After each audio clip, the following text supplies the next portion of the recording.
And as his father ate the soup made from his son's blood, the stepmother hid the murder by burying the bones under the juniper tree. And when the little boy reincarnated as a bird, he sang his new mixtape to the townsfolk. They gave him enough presents to eventually get rich and kill his stepmom that murdered him. And that was the juniper tree. No, really. The end. I wasn't asking for questions, but go ahead. Why do you talk so much? It's the point of a story. I just gotta... Yeah? Can I eat your blood? Why do you want to eat my blood? What does this have to do with the deck list? Thank you. This story starts with our commander, Xavier Sal, Infested Captain. Xavier Sal, Infested Captain. For a black, green, blue, you get a 3/3 legendary creature, human fungus pirate that says tap, remove a counter from another permanent you control, populate, or tap, sacrifice another creature, proliferate. Activate either of these only as a sorcery. This is another banger recommendation from the comments this time. User, it's the sponsor bet I could do something pretty amazing with this. And why did I try?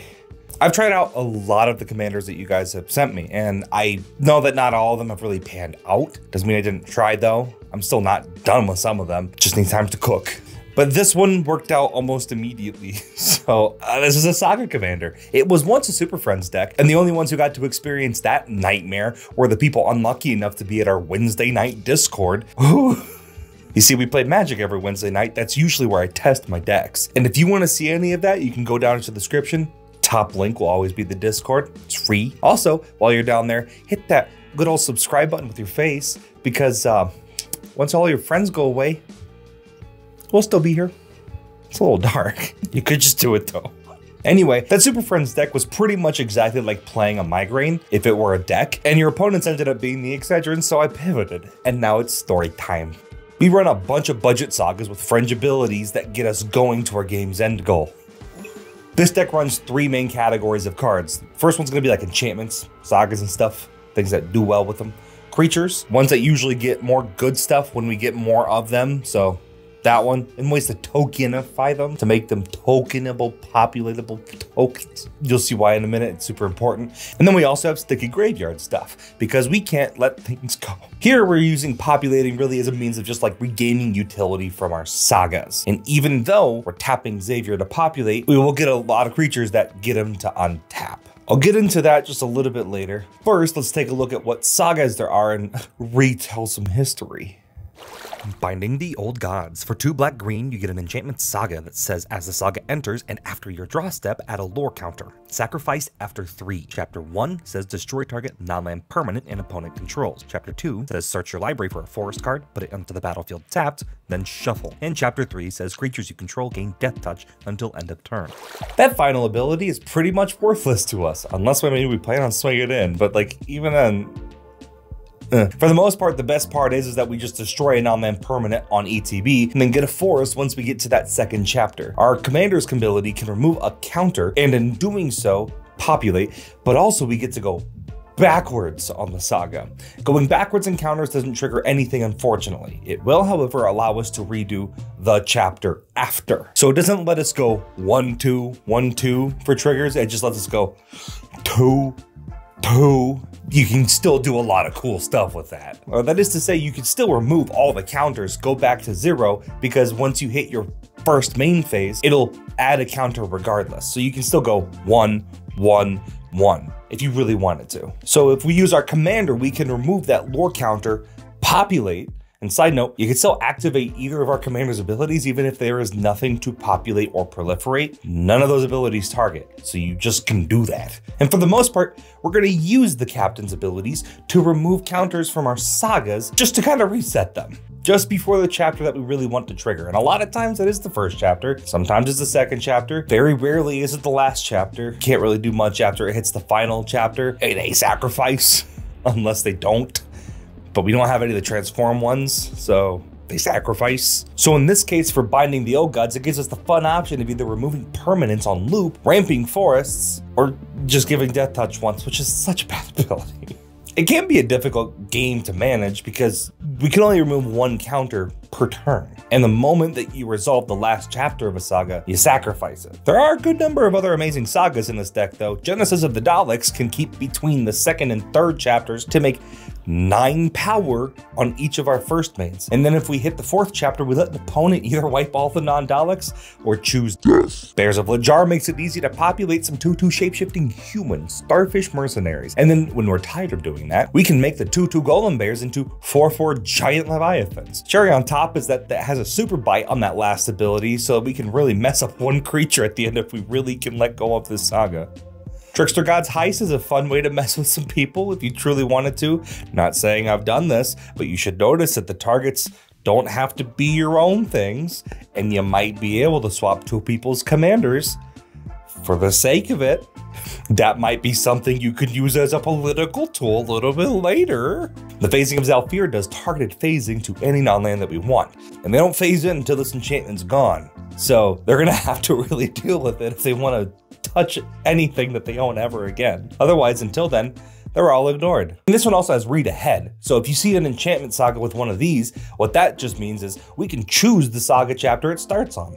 And if we wanted to, we could just make it wipe all of the board and make every single creature a 2/2 Black Phyrexian creature token, which we can populate. We can populate pretty much any token we want, but I'll show you why it's more important to do it on our own creatures when we get there in the future. Those are Black Phyrexian creatures. Turns out there's a little combo that's fun in this deck with the non-saga surprise, Elephant Grass. Just because it ain't a saga doesn't mean we lose out on those sweet, sweet counters. It's a propaganda for 1 green that costs us 1 mana during our upkeeps. And so long as we keep the H counters that it gets cleared, that's all it will ever cost. Normally this thing goes away pretty quickly because it goes way too expensive, kind of like how Mystic Remora does.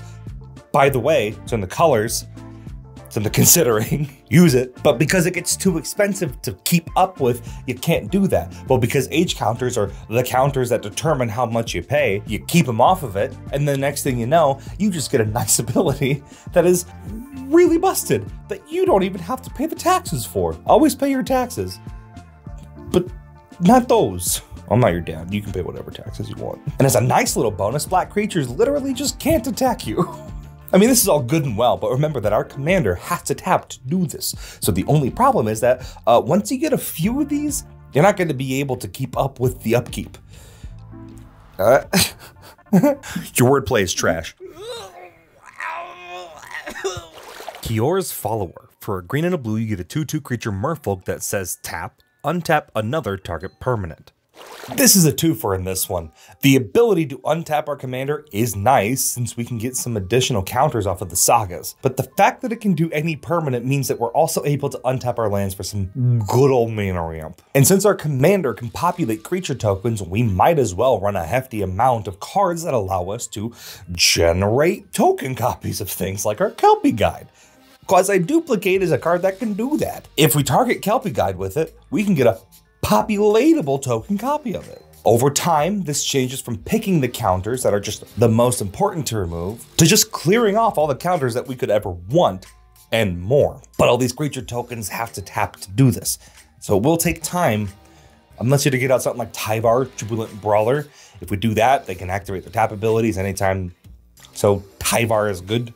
But we still will have a board full of tapped creatures that can't do much for us until our next turn. So we run creatures like Bounding Crisis. This will untap our commander right away, but only once. This means for as long as we have a counter, we can make a flashy 3/3 Fish Lizard that stays untapped to be vigilant for blocks. Swinging into a board full of tapped 2/2s is really easy. Doing the same for a board full of untapped 3/3s is much more difficult. It's all a game of pros and cons.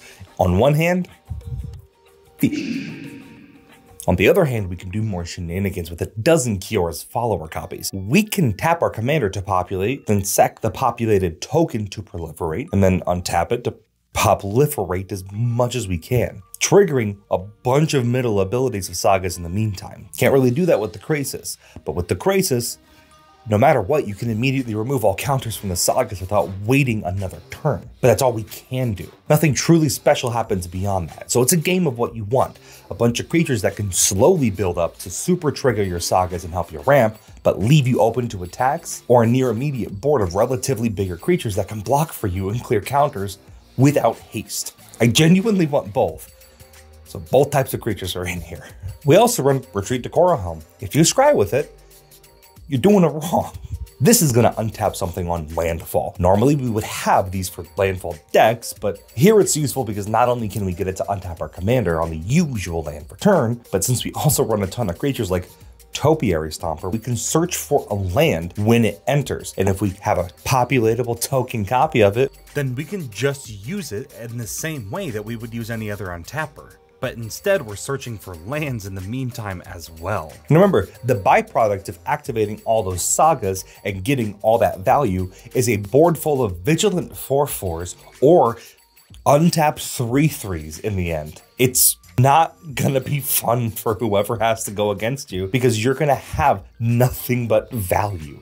And if you take a closer look at the list, you see the vast majority of the cards that I have that make token creature copies have abilities that allow them to be cast from the graveyard.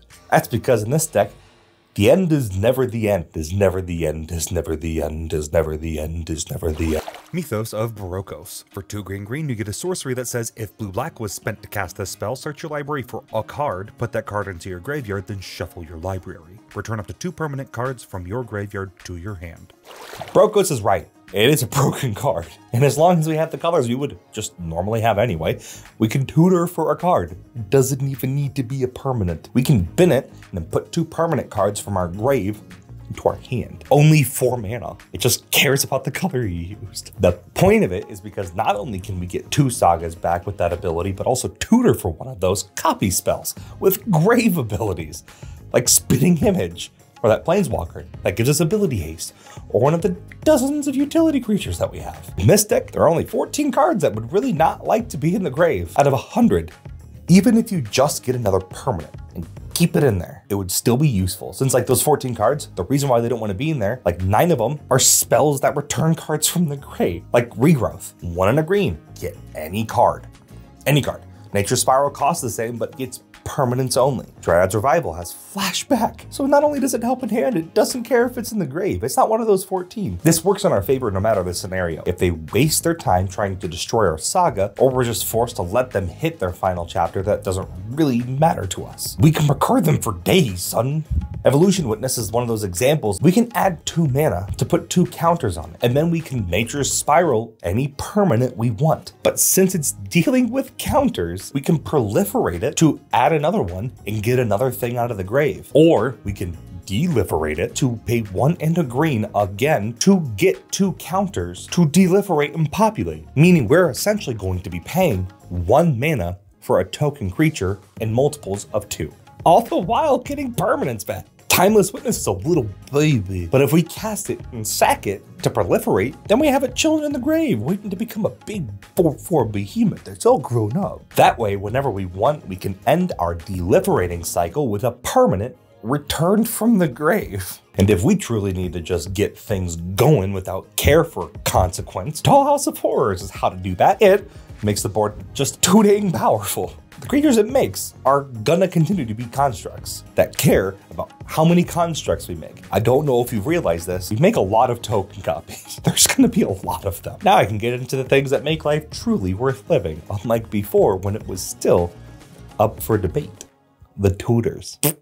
The Creation of Avacyn. For 1 black, you get an enchantment saga with 3 chapters. The first chapter says search your library for a card, exile it face down, then shuffle. The second chapter says turn the exiled card face up. If it's a creature card, you lose life equal to its mana value. The third chapter says you may put the exiled card onto the battlefield as if a creature card. If you don't put it onto the battlefield, put it into its owner's hand.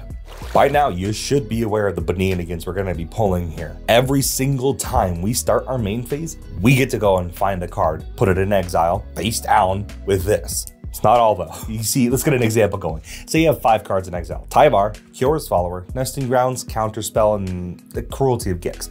Then you move to the second chapter. You flip over all the cards and show them to the world. The world rejects your cards because there's a creature among them. Literally only one. a 2-drop. But it's your hubris and your downfall, baby. So now you lose life equal to the total mana value of all of those cards. You take 12 life. That's a big oof, baby. But now you paid for your sins on God, and we get to hit that 3rd chapter. In the same way you paid a hefty price for there being a creature in the pile, now we get to reap a hefty reward for it. That last ability is gonna see a creature, and we're gonna put all the permanent cards onto the battlefield. All of them. Can't just do a few. It's all or nothing. That counterspell isn't a permanent. No matter what you choose is going into your hand, so. But we just tutored for the chance to Bolas's Citadel anything from our library as long as it's a permanent. And I have a question for you rules lawyers out there as well. I genuinely don't know what happens here, so if you do know, please leave a comment. If we search for everything but the creature, then we choose to flip and reveal those with the 2nd ability. Then let's say we go all the way back and find a Cura's follower. When we flip it, does it deal us damage for everything that's in exile? Or does it only do the ones that we flipped over with that ability? Because I mean, if you can cheat the damage by doing it this way, that would be insane. Then, I guess the follow-up would obviously be, if it works that way, would it put all the cards exiled onto the field the same way, or would it just put, like, the follower there? Again, I'd love to know, because this is the kind of way that we want to cheat stuff in this deck. So if somebody's a rules lawyer, let me know in the comments, because if that's a way you can bust it, But if it's gonna let you take the whole damage again, don't do it, because that would be stupid. What's up with him? He's taking a bunch of poison damage. Is he okay? Watch.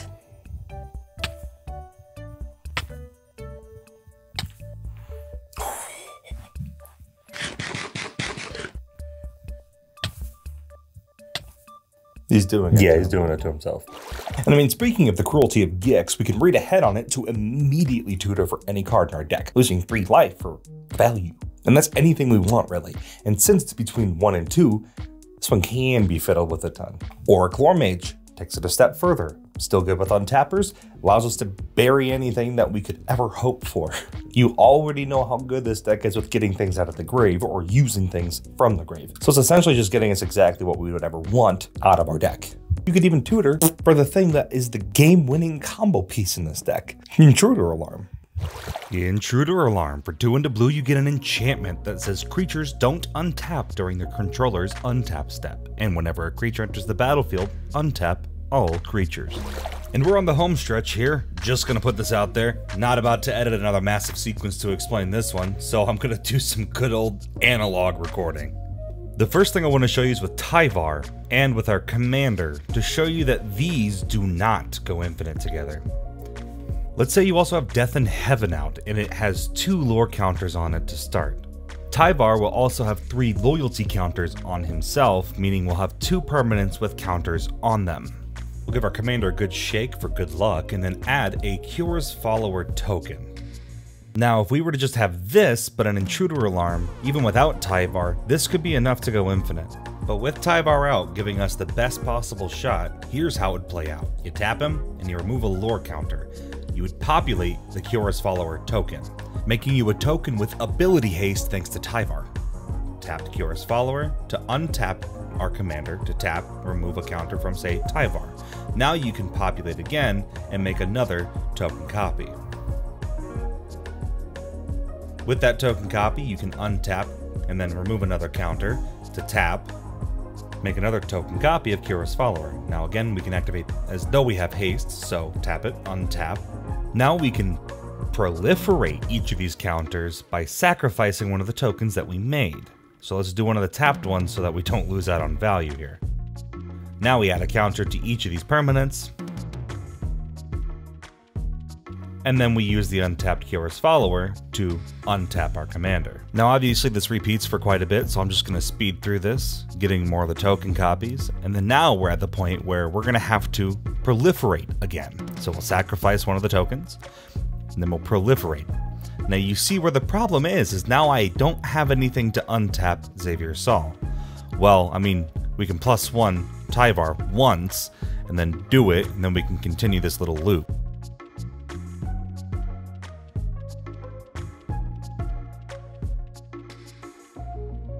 And the final tap has to be sacrificing one of these tokens to proliferate once again. And now we are stuck without a single untapper.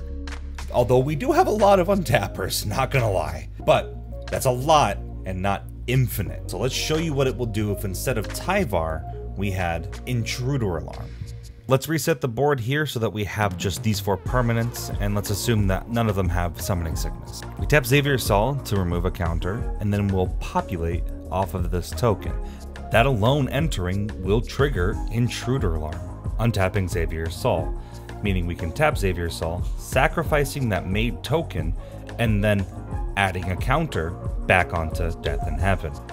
Well, now we can use this follower to untap Xavier Sal, tapping, populating, untapping both of these creatures, meaning that now we can tap Sal, sack the token, populate, proliferate, whatever, as much as we want, because it doesn't matter how many times we're going to be activating this thing. As long as a creature enters, this loops, and Death in Heaven is going to keep triggering over and over again, meaning they're going to exile their libraries. And if we have anything else with counters, this means it nets positive for their creatures, not only triggering everything infinite times, also making you an infinite set of blockers. And with Tyvar out, that's infinite mana. You can untap all of your lands constantly, because every new token you make will make everything untap. So this is where it's truly infinite. Has to have Intruder Alarm. Oh, all right, let's wrap this up. And I know that infinite combos aren't everybody's cup of tea, and I usually include some like banger cards because if people are new to Magic and they're building these decks, it's nicer for them to have an excuse to get one of the better cards in Magic, like Intruder Alarm. But if you don't like infinite combos, that's kind of all it does. And Intruder Alarm does cost a little bit, so if you truly want to replace it, Dark Depths, use that instead. That way, if you get the Bounding Graces thing, you get 10 creatures with a Merit Lage at the end. Lage, I don't care. That's not bad at all. That's a 20/20 flying indestructible. That's scary. And if you like the idea of using token creatures to untap a commander to populate, good, I did it here with Kaith. It's really good, it's fun too. This one's in Jeskai, so you get red and green. Nope. You don't get red and green. It's in Jeskai, so you get red and blue. No, you always have blue. It's in Jeskai, so you have red and white added onto that. Either way, check it out. Still a really good video. And a special thank you to my higher power members, A-Train, Angela and Chris Ryder, and Call Me Zach. I really do appreciate all your support. Thank you.